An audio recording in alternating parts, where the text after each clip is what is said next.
Baliho bergambar Prabowo Gibran, saudara, kembali muncul dan kali ini baliho terlihat di salah satu sudut kota Pati, Jawa Tengah.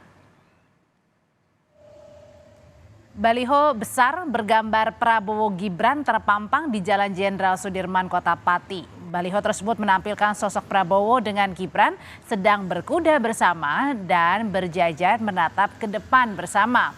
Relawan pendukung Prabowo Kabupaten Pati mengatakan tidak mengetahui siapa yang memasang baliho tersebut, tapi mendukung isi baliho yang mendorong duet Prabowo Gibran di Pilpres nanti. Untuk yang memasang Pak Prabowo dengan Mas Gibran itu adalah inisiatif dari relawan itu sendiri. Jadi DPC Partai Gerindra Kabupaten Pati tidak memerintahkan untuk memasang baliho yang ada di Pati yang bergambar Pak Prabowo dengan Mas Gibran. Tak hanya di Pati, Jawa Tengah, baliho berukuran besar dengan gambar Prabowo Subianto dan Gibran Rakabuming Raka juga terlihat di Kupang, Nusa Tenggara Timur. Baliho tersebut, saudara, terpasang tulisan Prabowo sebagai calon presiden dan Gibran sebagai calon wakil presiden. Warga sekitar mengatakan tidak tahu siapa yang memasang baliho tersebut.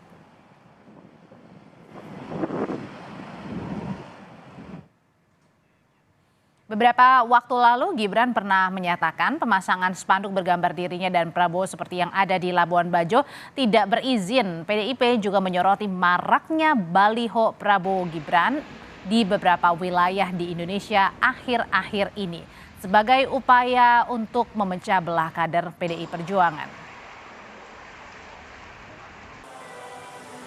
Ini dari atas sekarang kan bisa kelihatan kalau baliho dipasang di billboard itu kan ketahuan siapa yang memasang dan dari kelompok mana, dan itu biasanya ada ya satu upaya khusus untuk membuat framing tertentu atau untuk membuat membuat isu-isu baru lah gitu. Dan kalau saya lihat di sini masih dalam kerangka politik untuk memecah belah PDI Perjuangan gitu. Dan wacana Gibran Rakabuming Raka sebagai bacawa pres Prabowo masih terus bergulir. Terakhir nama Gibran disinggung Prabowo saat bertemu dengan Putri Presiden keempat Republik Indonesia Abdurrahman Wahid, Yeni Wahid. Prabowo setuju dengan cawapres yang masih berusia muda dan menyebut nama sejumlah politisi misalnya seperti Erick Thohir dan juga Gibran Rakabuming Raka. Cawapres yang dipilih bisa mewakili anak muda. Cocok nggak Mas Bowo? Cocok nggak Mas Bowo? Cocok. Iya. Kriteria dulu, perkara nanti garis tangannya siapa yang jadi itu lain urusan. Kriteria dulu bahwa harus mewakili anak muda. Gibran muda. Banyak yang muda. Kalian ada yang daftar? Oke. Terima kasih. Ridwan Kamil, oke. Pertanyaannya, siapa di balik aksi pasang baliho Prabowo Gibran dan apa tujuannya? Apa juga efek elektoral yang diharapkan dari pemasangan baliho ini? Bagaimana respon kader PDIP dengan pemasangan baliho? Kita akan mengulasnya sore ini bersama dengan Ketua Prabowo Mania Emmanuel Ebenezer. Ada juga politisi PDI Perjuangan yang juga Ketua Umum Ganjarian Spartan Guntur Romli dan pengamat politik yang juga Direktur Eksekutif Poltreking Hanta Yuda. Sore Bapak-Bapak. Selamat sore. Selamat sore. Assalamualaikum. Waalaikumsalam. Saya mau ke Bang Noel dulu. Bang Noel, jadi ini siapa sih yang masang? Apa maksud pemasangan baliho Pak Prabowo dan juga Mas Gibran? Jawabannya yang pasti kan bukan kita. Kedua, kalaupun itu terjadi, selama itu bukan tindakan kriminal, ya nggak masalah. Tapi kalau itu tindakan kriminal, itu tidak terlalu sulit untuk mengusutnya. Karena jangan-jangan ada relawannya Pak Prabowo atau relawannya Mas Gibran yang menginginkan 2024 nanti calonnya misalnya Pak Prabowo, Pak Presnya Mas Gibran. Itu kan sah-sah saja, namanya keinginan publik atau keinginan relawan. Tapi kan problemnya adalah siapa yang memasang. Soal siapa yang memasang itu sampai sekarang tidak terjawab. Siapa yang masangnya yang jelas, ya kita Prabowo Mania tidak mungkin memasang itu. Karena kita taat terhadap perintah Pak Prabowo. Relawan jangan ikut-ikutan persoalan wapres-wapresan. Kedua, kita juga ikut perintah Pak Jokowi. Sudah, nanti jangan ikut cawe-cawe atau hiruk-pikuk. Maunya nanti 2024 demokrasinya harus dengan riang gembira. Kayak gitulah pesan-pesan dua pemimpin ini. pemimpin yang hari ini memimpin Pak Presiden Jokowi, kedua Pak Prabowo yang hari ini kita dukung sebagai calon presiden. Apa benar Gitu. Bang Noel juga tidak tahu begitu? Karena kan kalau misalnya ini kan pasang baliho nggak main-main ya, ada biaya yang dikeluarkan. Sudah gitu ada beberapa dipasang di beberapa daerah lagi. Nah itu kan nggak terlalu sulit mappingnya, karena setiap billboard yang dipasang itu pasti ada anggarannya. Kedua, izinnya pasti ada juga. Tinggal dicek aja. Cek yang punya billboard itu siapa nih gitu. Itu nggak terlalu susah nge-trackingnya. Karena itu kan pasti berbayar. Yang jelas kalau saya yang masang itu nggak mungkin. Gitu loh. Oke. Itu yang pasti Mbak. Oke, saya kalau gitu mau nanya ke Mas Guntur deh. Mas Guntur, kalau yang dilihat ini kan bukan pemasangan pertama kali nih, sudah beberapa kali di beberapa tempat. Apa sih yang ingin dicari begitu dari pemasangan baliho Pak Prabowo dan juga Mas Gibran? Ya, ada dua hal yang ingin saya sampaikan. Pertama adalah yang memasang baliho itu pastilah dari tim atau kelompok atau pendukungnya Pak Prabowo, bukan dari Mas Gibran. Karena Mas Gibran sudah menegaskan bahwa pemasangan fotonya yang waktu itu di NTT itu dicatut tanpa izin dari beliau. Jadi tidak mungkin dari pihak Mas Gibran atau dari relawan Mas Gibran. Itu pastilah dari pendukung atau dari timnya Pak Prabowo. Kalau kita lihat misalnya pemasangan foto Pak Prabowo dengan Pak Jokowi yang ada di Jakarta, pengalaman saya lihat itu, yang di daerah Mampang itu sebelumnya itu adalah foto dari caleg Gerindra, kemudian diganti dengan fotonya Pak Jokowi dengan Pak Prabowo. Itu yang pertama. Kemudian yang kedua, pemasangan dan pencatutan nama Mas Gibran yang sampai sekarang itu adalah kader PDI Perjuangan merupakan sikap dari kepanikan dari pihak Pak Prabowo terkait dengan reboundnya Ganjar Pranowo dalam beberapa survei terakhir ini. Nah, karena panik kemudian berusaha untuk mencatut identitas Pak Jokowi, baik fotonya Pak Jokowi dan juga sekarang fotonya Mas Gibran. Padahal itu tidak ada izin dari Mas Gibran sendiri. Jadi ini merupakan bentuk dari kepanikan sendiri. Dan saya kira masyarakat itu sudah jenuh atau ya mohon maaf, ya muak lah dengan pemanfaatan Pak Prabowo terhadap identitas Pak Jokowi dan Mas Gibran, dan masyarakat sudah paham Pak Jokowi itu PDIP, Mas Ganjar itu PDIP, Mas Gibran itu PDIP juga. Jadi janganlah mencatut, janganlah memakai simbol-simbol kader partai lain untuk dimanfaatkan kepentingan partai yang berbeda. Demikian. Oke, kalau gitu sekarang saya tanyakan ke Bang Noel. Bang Noel, betul ada keresahan, ada kepanikan dari teman-teman Gerindra dan juga pendukung dari Pak Prabowo sendiri, begitu makanya ada terpasang baliho di beberapa tempat dengan membawa nama Mas Gibran. Ini, siapa yang pertama panik, kedua siapa yang mencatut, itu juga dijawab. Kalau soal panik, nggak ada yang panik kita. Kita mah santai-santai dia. Tapi kan Mas Gibran ini kan kader PDIP yang seharusnya sudah tahu kan? Ya ini loh. Kan tadi ada tuduhan yang disampaikan sekawan saya nih, Guntur Romli. Itu yang pasti bukan relawannya Gibran, ya pasti itu relawannya Pak Prabowo. Siapa relawannya Pak Prabowo? Kemudian ada masyarakat yang ingin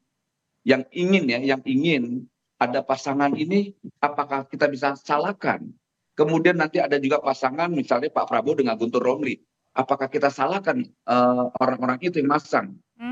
Kita kan selalu berpikirnya pendek, seakan-akan ingin memecah belah, ingin menghancurkan. Nggak ada tuh. Jangan terlalu berpikir jauh ke sana. Jangan juga kita membatasi keinginan-keinginan publik, gitu loh. Biarin aja loh, ini kontestasi demokrasi. Toh tidak ada yang dibajak, tidak ada yang dicatut. Kalau seandainya itu merasa dicatut, namanya ya dilaporkan saja. Kalau ada keberatan, laporin. Kita bisa cari, kita bisa investigasi siapa, maksud dan tujuannya apa. Kan nggak susah. Gitu. Jadi maksud saya tuduhan-tuduhan yang sifatnya tidak mendasar itu ya janganlah. Jujur sekali lagi, relawan Pak Prabowo itu sangat taat sekali ya terhadap perintah dan instruksi yang disampaikan. Termasuk bukan dengan pemasangan baliho ini ya? Kenapa? Ya termasuk dengan pemasangan baliho ini tidak gitu ya? Kita nggak percaya lah itu. Kami tidak. Gimana, Mas Guntur? Relawan Pak Prabowo tidak mungkin percaya. saya yakin sekali itu dilakukan dengan motif, ada dua motif. Pertama itu karena ada publik yang senang dengan pasangan itu, atau memang ada sengaja ini yang tadi disampaikan kader PDIP senior saya tadi, yang tadi Bang yang dari NTT itu, yang ingin memecah belah atau coba ingin seakan-akan Pak Prabowo itu ingin mencatut persis yang di diksi yang disampaikan Guntur Romli tadi, ingin mencatut Pak Prabowo enggak tipikal seperti karena itu. saya lihat memang di Gerindra itu kekurangan kader sepertinya. Kenapa harus mencatut kader PDI Perjuangan? Kenapa misalnya Prabowo bukan dengan Noel, Prabowo dengan Fadlizon misalnya, itu kan sama-sama kader Gerindra. Kenapa harus mencatut kader-kader partai yang lain? Pak Jokowi sudah jelas dalam instruksi internal beliau adalah kader dari PDI Perjuangan. Siapa yang mencatat itu harus dijawab dulu. Siapa yang mencatut? Mas Gibran udah bilang kalau pemakaian fotonya itu tanpa izin. Tanya lagi Mas Gibran dong. Mas Gibran keberatan, laporin dong. Jangan semuanya dilaporin. Itu jebakan Batman juga. Tahan dulu Bapak-bapak, kalau gitu saya yang itu bentuk kriminal. Oke, saya di tengah, kalau gitu kita akan tanyakan kepada Mas Hanta deh, yang di tengah-tengah ya. Mas Hanta, ini sebenarnya tujuannya apa sih dengan pemasangan baliho di beberapa tempat, membawa nama Mas Gibran juga yang sebenarnya sudah tahu ini adalah kader PDIP. Siapa yang paling diuntungkan? Kalau bicara tujuan yang paling diuntungkan, satu begini, tadinya isu tentang berpasangannya Pak Prabowo dan Mas Gibran ini kan di tataran elit. Nah, sekarang agak bergeser ingin ke publik. Satu, ini efeknya menurut saya akan memberikan persepsi potensi duet ini semakin membesar. Itu yang dicari, tujuannya kan tanyaan tadi. Yang kedua, ini juga ingin mengkonfirmasi bahwa dukungan Pak Jokowi kepada Pak Prabowo itu valid. Tujuannya itu, semakin menguatlah dukungan itu. Yang ketiga, saya kira ini dalam rangka untuk mencari perhatian publik dan sekaligus semacam testing the water ya, mengukur tingkat akseptabilitas, bagaimana respon publik dan seterusnya. Meskipun belum pasti ya, meskipun ada peluang, katakanlah Mahkamah Konstitusi memenangkan gugatan tentang persyaratan batas usia. Nah, itu bisa. Tapi kan belum otomatis Mas Gibran akan maju. Pasti dikalkulasi juga kalaupun ada potensinya, kemungkinan menangnya dan seterusnya. Jadi saya kira dua itu ya. Sekarang ada pergeseran yang tadinya lebih ke elit, sekarang bergeser ke publik tentang bergabungnya ini. Nah, yang kedua saya ingin menjawab pertanyaan mana yang lebih diuntungkan. Pertanyaannya begini, mengapa Gibran, sestrategis apa sih Gibran? Ya pertama menurut saya karena Mas Gibran ini merepresentasikan paling kuat figur Pak Jokowi. Selain kita punya catatan, misalnya Mas Gibran ada wali kota Solo, tempat di mana Pak Jokowi pertama berkarir sebelum menjadi gubernur DKI, kemudian jadi Presiden Republik Indonesia. Yang kedua, basis beliau cukup kuat di Jawa Tengah bersama Mas Ganjar, kalau tujuan ingin memecah kekuatan Mas Ganjar, misalnya dari si Pak Prabowo. Kemudian yang selanjutnya dia merepresentasikan anak muda, basis milenial juga ada dari Gibran yang menariknya. Nah, cuma begini, menurut saya bukan sekedar Mas Gibrannya, yang menarik adalah ini soal berebut efek Jokowi. Jokowi efek ini yang menarik. Jadi artinya masih mau terus menarik lingkaran Pak Jokowi untuk tetap bersama Pak Prabowo ya? Iya, mengapa Pak Jokowi dianggap penting dalam kontestasi elektoral? Satu, karena approval rating, tingkat kepuasan Pak Jokowi kan tinggi. Kalau misalnya di bawah 60% mungkin tidak seperti ini, karena magnetnya cukup kuat. Kisarannya di atas 75%, ada yang 80% beberapa lembaga survei. Itu membuat seksi dan strategis. Yang kedua, kita tahu Pak Jokowi juga punya mesin politik yang strategis ya, non partai dari beberapa jaringan relawan, termasuk Mas Noel dan sebagainya ya. Ada yang ke Pak Prabowo, ada ke Mas Ganjar dan seterusnya. Ini juga strategis dari sisi Pak Jokowi. Dan jangan lupa yang ketiga adalah Pak Jokowi seorang presiden, panglima tertinggi yang mengendalikan fitur-fitur kekuasaan di saat Pilpres berlangsung 14 Februari mendatang. Artinya Pak Jokowi punya pengaruh kekuasaan secara langsung maupun tidak langsung. Oleh karena itulah Pak Jokowi menjadi penting bagi semua siapapun berkontestasi. Apakah kubu Pak Prabowo, kubu Mas Ganjar, apalagi satu partai, Pak Prabowo dianggap dan persepsi cukup dekat sama-sama di kabinet. Kemudian bahkan mungkin dari kelompoknya Pak Anies. Nah, problemnya adalah ada dua. Pak Jokowi secara konstitusi kan tidak bisa maju lagi. Yang kedua, beliau juga tidak elok, tidak etis memberikan dukungan terbuka. Nah, karena itu yang bisa dilakukan, yang dicari adalah bagaimana mencari sosok yang terrepresentasi kuat dari Pak Jokowi. Ya jawabannya Mas Gibran. Dan potensi Mas Gibran ini yang paling kuat sekarang kalau ke Mas Ganjar satu partai orang akan berpikir, dan saya kira penting bagi misalnya Pak Prabowo ingin mendapatkan basis-basis dari Pak Jokowi. Jadi itu tujuan dan ininya. Gitu. Saya setuju. Saya setuju dengan komentar Mas Hanta Yuda bahwa Mas Gibran itu representasi dari identitas Pak Jokowi, kemudian juga soal wali kota Solo, kemudian juga jaringan anak muda. Tapi yang perlu dicatat sampai saat ini Mas Gibran adalah salah satu kader terbaik dari PDI Perjuangan. Dan ini menunjukkan bahwa regenerasi yang ada di PDI Perjuangan itu berhasil. Setelah Ibu Mega, kemudian sekarang Presiden Jokowi, kemudian nanti Mas Ganjar, dan juga salah satu bintang ke depan yang bersinar adalah Mas Gibran. Dan itu menunjukkan bahwa kaderisasi di Partai PDI Perjuangan itu berhasil. Tapi jangan sedemikian rupa itu dicatut, apalagi tanpa izin. Kemudian direkayasa seakan-akan ini muncul dari publik. Tidak.